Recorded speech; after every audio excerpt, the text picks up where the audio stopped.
बिस्मिल्लाहिर्रहमानिर्रहीम दोस्तों ਤੁਹਾਨੂੰ ਅਸੀਂ ਵਿਖਾ ਰਹੇ ਹਾਂ ਜਿਹੜੀ ਅਸੀਂ ਛੱਤ ਤੇ ਆਪਣੇ ਕਿਚਨ ਗਾਰਡਨਿੰਗ ਦੇ ਹਵਾਲੇ ਨਾਲ ਸ਼ਜਰਕਾਰੀ ਕੀਤੀ ਸੀ ਹੈ।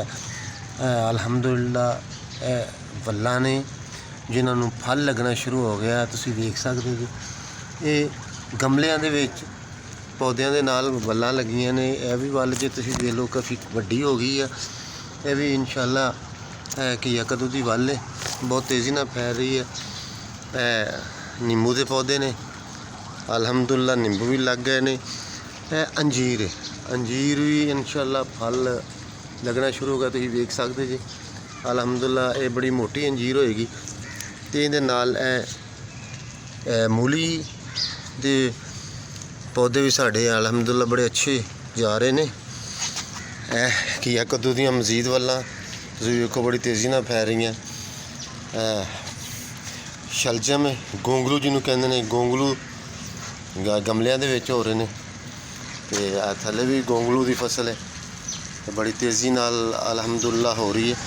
ਅਤੇ ਮੈਂ ਦੋਸਤਾਂ ਨੂੰ ਦਰਖਾਸਤ ਕਰਨਾ ਸੀ ਕਿ ਤੁਸੀਂ ਆਪਣੇ ਘਰ ਦੀ ਛੱਤ 'ਤੇ ਇਹ ਸਬਜ਼ੀਆਂ ਕਾਸ਼ਤ ਕਰੋ ਅਤੇ ਇਨਸ਼ਾਅੱਲਾ ਸਬਜ਼ੀਆਂ ਬੜੀ ਤੇਜ਼ੀ ਨਾਲ ਹੁੰਦੀਆਂ। ਅਤੇ ਇਹ ਅੰਬ ਦਾ ਬੂਟਾ ਸਾਡਾ ਜਿਹੜਾ ਅਸੀਂ ਅੱਜ ਤੋਂ ਥੋੜ੍ਹਾ ਅਰਸਾ ਪਹਿਲੇ ਲਾਇਆ ਸੀ, ਇਹਦੇ ਗਮਲੇ ਵਿੱਚ ਵੀ ਤੁਸੀਂ ਵੇਖ ਲਓ ਕਿ ਇੱਕ ਵੱਲ ਉੱਗੀ ਹੋਈ ਆ।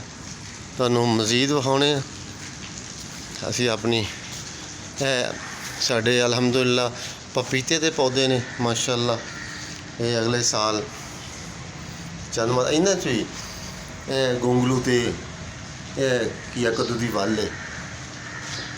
ਇਹ ਚੈੱਕ ਕਰੋ ਤੁਸੀਂ, ਇਹ ਸਾਰੇ ਪਪੀਤੇ ਦੇ ਇਨਸ਼ਾਅੱਲਾ ਬੜੀ ਤੇਜ਼ੀ ਨਾਲ ਸਿਹਤਮੰਦ ਨੇ ਅਤੇ ਹਰੇ ਭਰੇ ਨੇ ਅਤੇ ਬੜੀ ਤੇਜ਼ੀ ਨਾਲ ਇਨਸ਼ਾਅੱਲਾ ਉਮੀਦ ਹੈ ਕਿ ਅਗਲੇ ਸਾਲ ਇਹ ਫਲ ਦੇਣਗੇ। ਇਹ ਥੱਲੇ ਤੁਸੀਂ ਵੇਖ ਲਓ ਗੈਂਡੇ ਦੇ ਪੌਦੇ ਨੇ, ਬੜੀ ਤੇਜ਼ੀ ਨਾਲ ਫੈਲ ਰਹੇ ਨੇ। ਇਨਸ਼ਾਅੱਲਾ ਅਗਲੇ ਮਹੀਨੇ ਬੜੇ ਖੂਬਸੂਰਤ ਕਿਸਮ ਦੇ ਗੈਂਡੇ ਦੇ ਫੁੱਲ ਹੋਣਗੇ। ਸਬਜ਼ੀਆਂ ਦੀ ਕਾਸ਼ਤ ਅਸੀਂ ਛਾਪਰ 'ਚ ਕੀਤੀ, ਤੁਸੀਂ ਵੇਖ ਸਕਦੇ ਜੀ। ਇਹ ਛਾਪਰ ਇਹ ਉਹਦੇ ਵਿੱਚ ਅਸੀਂ ਮਿੱਟੀ ਪਾ ਕੇ ਭਲ ਵਗੈਰਾ ਪਾ ਕੇ ਇਹ ਪਨੀਰੀ ਹੈ, ਤੁਸੀਂ ਇਹਨੂੰ ਚੈੱਕ ਕਰੋ। ਇਹ ਪਨੀਰੀ ਹੈਗੀ ਸਲਾਦ ਪੱਤੇ ਦੀ ਅਤੇ ਤਕਰੀਬਨ ਰੈੱਡ ਕਿਸਮ ਦਾ ਸਲਾਦ ਹੈ। ਇਹ ਗੰਢਿਆਂ ਦੀ ਪਨੀਰੀ ਹੈ। ਇਹ ਅਸੀਂ ਪਨੀਰੀਆਂ ਨਰਸਰੀਆਂ 'ਚੋਂ ਲਿਆਂਦੀਆਂ। ਇਹ ਬੰਦ ਗੋਭੀ ਦੀ ਪਨੀਰੀ ਆ, ਇਹ ਇਸ ਮੌਸਮ ਦੇ ਗੈਂਡੇ ਦੀ ਪਨੀਰੀ ਹੈ। ਇਹ ਫੁੱਲ ਗੋਭੀ ਦੀ, ਅੱਗੇ ਸਲਾਦ ਪੱਤਾ। ਅਤੇ ਇਹ ਸਾਰੇ ਅਸੀਂ ਇੱਕ ਹਫ਼ਤਾ ਪਹਿਲੇ ਅਲਹਮਦੁਲਿਲਾ ਇਹ ਛਾਪਰਾਂ 'ਚ ਲਾਏ ਨੇ। ਤੁਸੀਂ ਵੇਖ ਸਕਦੇ ਇਹਨਾਂ ਦੀ ਗਰੋਥ। ਇਹ ਸਲਾਦ ਪੱਤੇ ਨੂੰ ਚੈੱਕ ਕਰੋ, ਕਿੰਨੇ ਜ਼ਬਰਦਸਤ ਕਿਸਮ ਦਾ ਸਲਾਦ ਦਾ। ਬੰਦ ਗੋਭੀ, ਫੁੱਲ ਗੋਭੀ, ਬਰੋਕਲੀ, ਇਹ ਬਰੋਕਲੀ ਦੇ ਪੌਦੇ ਵੀ ਆ। ਇਹ ਟਮਾਟਰ, ਇਹ ਤੁਸੀਂ ਵੇਖ ਲਓ ਪਿਆਜ਼ ਤੇ ਕੰਨ ਲੱਗਾ ਅਲਹਮਦੁਲਿਲਾ, ਪਿਆਜ਼ ਵੀ ਜ਼ਬਰਦਸਤ। ਇਹ ਟਮਾਟਰ ਬਹੁਤ ਆਲਾ ਨਸਲ ਦੇ।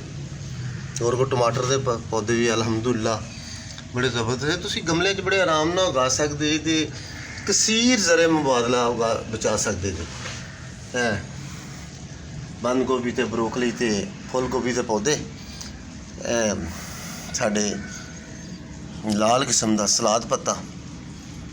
ਅਤੇ ਇਸ ਵਾਸਤੇ ਐਵੇਂ ਥੋੜ੍ਹੀ ਜਿਹੀ ਤਵੱਜਾ ਦੀ ਜ਼ਰੂਰਤ ਹੈ। ਖਾਸ ਕਰ ਮੈਂ ਆਪਣੇ ਵੁਕਲਾ ਭਾਈਆਂ ਨੂੰ ਕਹਾਂਗਾ, ਅਗਰ ਤੁਹਾਨੂੰ ਮੇਰੀ ਕਿਸੇ ਤਰ੍ਹਾਂ ਦੀ ਮਦਦ ਦੀ ਜ਼ਰੂਰਤ ਹੋਏ। ਇਹ ਮਾਸ਼ਾਅੱਲਾ ਬਦਾਮ ਦਾ ਪੌਦਾ, ਇਹਦੇ ਵਿੱਚ ਵੀ ਥੱਲੇ ਤੁਸੀਂ ਵੇਖ ਸਕਦੇ ਜੀ ਸ਼ਲਜਮ ਅਤੇ ਇਹ ਘੀਆ ਦੀ ਵੱਲ ਫੈਲ ਰਹੀ ਹੈ ਬੜੀ ਤੇਜ਼ੀ ਨਾਲ। ਇਹ ਵੀ ਬਹੁਤ ਜ਼ਬਰਦਸਤ ਚੱਲ ਰਿਹਾ ਹੈ। ਇਹ ਤੁਸੀਂ ਵੇਖ ਸਕਦੇ ਆ ਫੁੱਲ ਹੈ, ਇਹ ਵੀ ਬੜਾ ਆਲਾ ਕਿਸਮ ਦਾ ਅਮਰੀਕਨ ਨਿੰਬੂ ਹੈ। ਅਤੇ ਅਮਰੂਦ ਹੈ ਅਲਹਮਦੁਲਿਲਾ, ਜ਼ਬਰਦਸਤ ਕਿਸਮ ਦੇ ਚੱਲ ਰਹੇ ਨੇ। ਇਹ ਘੀਆ ਦੀ ਵੱਲ ਹੈ ਅਤੇ ਇਹ ਆਲੂ ਬੁਖਾਰੇ ਦਾ ਪੌਦਾ ਤੁਸੀਂ ਵੇਖ ਸਕਦੇ ਤਕਰੀਬਨ 12-14 ਫੁੱਟ ਦਾ। ਇਹ ਵੀ ਥੱਲੇ ਮੇਰਾ ਖਿਆਲ ਹੈ ਮੂਲੀ ਆ ਅਤੇ ਇਹ ਦੂਸਰੇ ਪੌਦੇ ਨੇ। ਅਤੇ ਸਾਰੇ ਦੋਸਤ ਛੱਤ 'ਤੇ ਬੜੇ ਆਰਾਮ ਨਾਲ ਸ਼ਜਰਕਾਰੀ ਕਰ ਸਕਦੇ। ਅਤੇ ਜਿਸ ਦਿਨ ਫਾਰਗ ਟਾਈਮ ਹੋ ਜਾਂ ਸੁਬਾਹ ਸੰਡੇ ਹੋਵੇ ਅਤੇ ਇਹਨਾਂ ਕੋਲ ਆਣ ਕੇ ਗੱਪਸ਼ਪ ਲਾਈ ਜਾਵੇ ਇਹਨਾਂ ਨਾਲ। ਦੇਖੋ ਇਹ ਫਲ ਨਾਲ ਭਰੇ ਹੋਏ ਨੇ। ਇਹ ਅਮਰੀਕਨ ਨਿੰਬੂ ਹੈ ਅਲਹਮਦੁਲਿਲਾ। ਨਿੰਬੂ ਤੁਹਾਨੂੰ ਚੰਦ ਪੌਦੇ ਹੀ ਨਿੰਬੂਆਂ ਤੋਂ ਬਾਜ਼ਾਰੋਂ ਲੈਣ ਤੋਂ ਬਾਅਦ ਇਹ ਪੌਦਾ ਗੌਰ ਨਾਲ ਵੇਖੋ, ਇਹ ਆੜੂ ਦਾ ਪੌਦਾ ਹੈ। ਅਲਹਮਦੁਲਿਲਾ ਬੜਾ ਜ਼ਬਰਦਸਤ ਆੜੂ ਹੋ ਰਿਹਾ। ਅੱਗੇ ਅਮਰੂਦ ਇਹ ਹੈ, ਦੇਖ ਸਕਦੇ ਜੀ। ਇਹ ਸਾਡੇ ਬੈਂਗਣ ਦੇ ਪੌਦੇ ਨੇ ਮਾਸ਼ਾਅੱਲਾ, ਹਸ਼ਾਸ਼ ਬਰਾਸ਼। ਉਮੀਦ ਹੈ ਕਿ ਇਹਨਾਂ ਨੂੰ ਬੈਂਗਣ ਲੱਗਣਗੇ। ਇੱਕ ਬੈਂਗਣ ਲੱਗਾ, ਲੇਕਿਨ ਅਗੇਤਰਾ ਲੱਗ ਗਿਆ ਸੀ, ਅਤੇ ਆ ਤੁਸੀਂ ਵੇਖ ਵੀ ਸਕਦੇ ਜੀ। ਇਹ ਬੜਾ ਯੂਨੀਕ ਕਿਸਮ ਦਾ ਬੈਂਗਣ ਹੈ। ਆਮ ਬੈਂਗਣ ਇਹ ਮਾਰਕੀਟ 'ਚ ਅਵੇਲ ਨਹੀਂ, ਕਿਉਂਕਿ ਇਹਦੀ ਖਾਸ ਇੱਕ ਨਸਲ ਅਸੀਂ ਸਪੈਸ਼ਲ ਮੰਗਵਾਈ ਸੀ। ਅਤੇ ਇਨਸ਼ਾਅੱਲਾ ਉਮੀਦ ਹੈ ਕਿ ਬੈਂਗਣ ਲੱਗਣਗੇ। ਮਰਵਾ ਵੀਜਦਾ ਅਤੇ ਮਜ਼ੀਦ ਡੈਕੋਰੇਸ਼ਨ ਦੇ ਪੌਦੇ ਨੇ। ਇਹ ਤੁਸੀਂ ਵੇਖ ਸਕਦੇ। ਸਾਰੇ ਦੋਸਤਾਂ ਨੂੰ ਦਰਖਾਸਤ ਹੈ ਕਿ ਤੁਸੀਂ ਵੀ ਘਰ ਦੇ ਉੱਤੇ ਛੱਤ 'ਤੇ ਅਗਰ ਥੱਲੇ ਜਗ੍ਹਾ ਨਹੀਂ, ਸ਼ਜਰਕਾਰੀ ਕਰੋ। ਇਹ ਅਮਰੂਦ ਤੁਹਾਨੂੰ ਖਾ ਰਹੇ ਹਾਂ ਖਸੂਸੀ ਤੌਰ 'ਤੇ। ਇਹ ਅਮਰੂਦ ਜਿਹੜਾ ਹੈ ਅਲਹਮਦੁਲਿਲਾ ਇਹਨੂੰ ਫਲ ਲੱਗਣਾ ਸ਼ੁਰੂ ਹੋ ਗਿਆ। ਇਹ ਅਮਰੂਦ ਅੰਦਰੋਂ ਰੈੱਡ ਹੈ, ਰੈੱਡ ਕਿਸਮ ਦਾ ਅਮਰੂਦ ਹੈ ਅਤੇ ਬਹੁਤ ਮਿੱਠਾ।